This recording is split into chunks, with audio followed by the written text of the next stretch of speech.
I have to be a super person to handle my marriage. Hey, no worries. Your superpower is called being in self-energy. See, it has these great things like goals and joy in it. And I'll get you there. From Dr. Deb. Hey, I'm Dr. Deb. Welcome back. Welcome to episode 3 of our playlist. We've got the secret to fixing crap. And you got to go over episodes 1 and 2 if you want a little background, but we're going to shoot right into this one.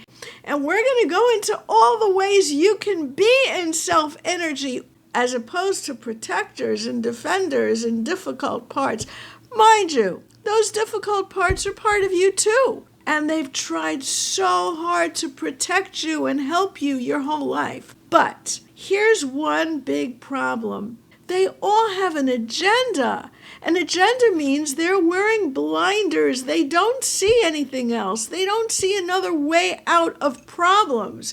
They either know to be aggressive or feeling angry or hurt or like the victim or passive aggressive or any number of 1,000 different ways that your protectors can have an agenda trying to help you. But it's not helpful. So we are going to plunge right into what is helpful. Self-energy feels liberating. It feels like you're free because you're free from all these voices inside. Your inner wisdom just takes over and just gets you where you want to go. Doesn't that sound great? So let's go through each one. Number one of the most important aspects of being in self is that you have an overriding goal, a life goal you could call it, a set of moral compasses, if you will. Those are not an agenda. An agenda is a small thing that deals with an argument. It's one of those automatic knee-jerk reactions like, I got yelled at, I'm going to yell back. Or I got yelled at, I'm going to cry. Or I got yelled at, I'm going to go and slam the door and walk away and not say anything for 2 weeks. You know what I mean? That's an agenda. It's a small, narrow reaction to something that's happening. A goal, on the other hand, is much bigger. So for an example, if Mary gets yelled at by Tom and her real goal for the relationship is connection, she might say to Tom, whoa, what's going on? You know? Because that way, she opens space for him to tell her what's going on. And maybe he says something like, you forgot to tell me that it was my mother's birthday and I missed getting her a present and oh my God, did she chew me out? And then Mary's response, again from self, might say, oh my darling, I'm sorry you got through that, but it isn't my responsibility to tell you it's your mother's birthday.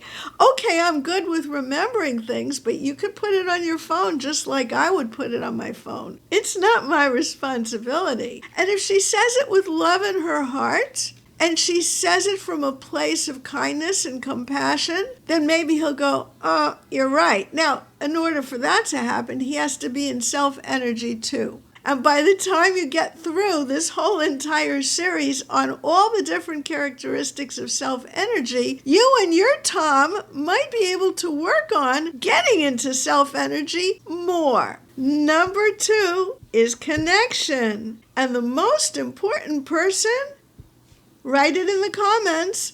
Who is the most important person that you should be trying and wanting to connect with? It's yourself. Don't think it's all the people in your life. That's true, but not the most important person. The most important person is yourself because there is no way that you can even have any energy left over for all those people, sincere, loving, kind, self-energy, unless you love yourself. The most important person is you, and the way to get to that is to start to get to know your whole self, including all your bad parts, which aren't bad. And I've gone into this a little, and we're going to go into this some more in a future future video, but for now, no. There aren't any bad parts. But for you to connect with every one of them, you gotta love all of them. Even the ones that look bad and sound bad and seem bad, they aren't. Let's take a different way of looking at this connection thing with other people. If you don't know the well springs of everything about who you are, and you aren't ready to share that with the people you love who should have that information and connection with, how in the world can you connect with them? They don't even know who you are if you don't know who you are. They're only going to be connecting with some kind of a facade, something false that's not really who you are if you're not connected to yourself. You may say that there are people, and there are many couples like this, who are, I guess, satisfied with a superficial level of connection because their partner's also terrified of looking inside and getting to know themselves more. Well, I get that. That may be true. But the reality is that if that's the case, then neither one of you is authentic in the relationship. And if you're not authentic, you're not connecting at the deepest possible level. The deepest possible level is a level at which you feel understood, heard, secure, valued for who you are, because you just were deeply connected. So they know who you are, and they didn't run away. So neither should you. Furthermore, the more connected you are to yourself, the more of that wonderful self energy, that vibrance, you're going to have for the rest of the world. Not just your spouse and your kids and your parents and your siblings, who are all important, but to the world as a whole, to life itself. And when you're connected to life itself, here's what happens. Your heart fills with joy. So, number 3 of the characteristics of self-energy that I'm going to talk about today is joy. So let's talk about joy. One of the things that I have noticed as a therapist is that when I see people, whether it's individuals or couples or whole families, there's a heaviness in the atmosphere. There's no one laughing. There's no joy. In fact, people think, because they're so sad really underneath, that they have to make fun of each other in order to have joy, because it's a poor substitute, but they don't have anything else. All they know is teasing, putting down, or superficial fun, buying the next fancy car. It's not joy. It's an excuse for joy, and it wears off very quickly. So what's joy? You know, the French have that expression, joie de vivre. It means joy of being alive, just life. See, when you're truly connected to life, there is a feeling of gladness, of happiness that you are alive. Just like every moment matters. Every moment is special. And if you're happy to be alive, that happiness spreads to other people in so many different ways. That's joy. So if you should feel it, and I hope you do, that is a source of self-energy. One of the things that goes along with joy is perspective. Perspective is going to be number 4 in our quest to learn what self-energy is. Here's what perspective is. It's getting that big picture look that I was talking about earlier, seeing beyond your life to the big picture in which your life exists. Let me give you an example. Supposing you could have a trip in a helicopter that actually saw the whole landscape of your life. Not just this year, but all the years. And you could see what led you to make the decisions and choices that you made. And you could see how, with that big picture look, because whatever you did was all you knew to do. It was all you had at your disposal in terms of information and feelings and everything else. When you get that big picture look, whatever the problem is that you're suffering from and mired in right now becomes smaller. It doesn't seem to have so much sting. And that, by the way, is why joy goes along with that perspective. Once you get that perspective, you automatically feel better because you put everything in perspective. Here's another piece of this perspective picture. When you really get that sense of the big picture, like you're up in a helicopter, only the landscape you're looking at is time passing rather than this moment. When you do that, not only do you get a good way of looking at your own life and the choices you made, but you get perspective on your partner as well. And you start blaming them less and accusing them less because you see how they got from point A to point B. It makes sense to you. And that perspective helps you connect. Finally, perspective has one more benefit. When you have that big picture look, you stop stressing over what you're going through. Yes, it's challenging. Yes, you have to come up with solutions, but it doesn't mean you need to stress about them in a way that's damaging to yourself.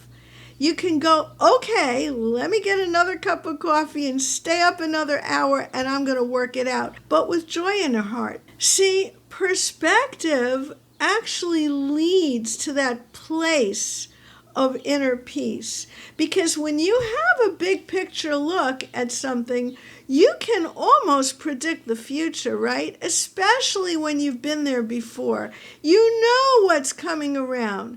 And when you know what's coming around, you can take intelligent steps to deal with it. True, your protectors might have in the past jumped in on automatic to deal with it in a way that you don't agree with. Well, in self, you can just stop and breathe and tell those protectors, wait a minute, I'm going to take care of this. I see what's coming. Let me handle it differently. So when you have that perspective, that's why you can see into the future, because you get the whole picture and it seems obvious where it's going, and that can give you that inner calm because you're not worried about what's going to happen. You kind of know what's going to happen. Does that mean it's always good? No, it's not always good because life is tough and it will throw you curveballs. But if you have a sense, well, this is how I have solved these kinds of problems in the past, I will just solve this kind of problem again the same way, you do get that inner calm, which is a form of self-energy. You'll feel it. You'll know. I'll give you another example of the same thing. Take your own marriage. Right now, if you're watching this, you're probably feeling a lot of chaos about your marriage, which makes sense because you don't understand why these horrible things are happening. I'm sure one of the things you've told yourself numerous times, why does he do that? In fact, a book was written like that, which I will not go into. I don't agree with one word in that book, but that's okay. In any case, the point is, the more you follow these videos on this channel and go through the whole playlist, maybe more than once, you're going to get a sense of calm because all of a sudden you'll have perspective. You'll see why things are happening. You'll understand what's going on, and that perspective will bring you that inner peace, at least to some degree more than you've got right now. The reality is that it takes courage to look at yourself. And you can't even look at yourself unless you're in self-energy because otherwise you're taken over by all your parts. When you're in self-energy, you can look at all the parts, and that takes courage because it isn't always easy. And that's what we're going to talk about in the next video.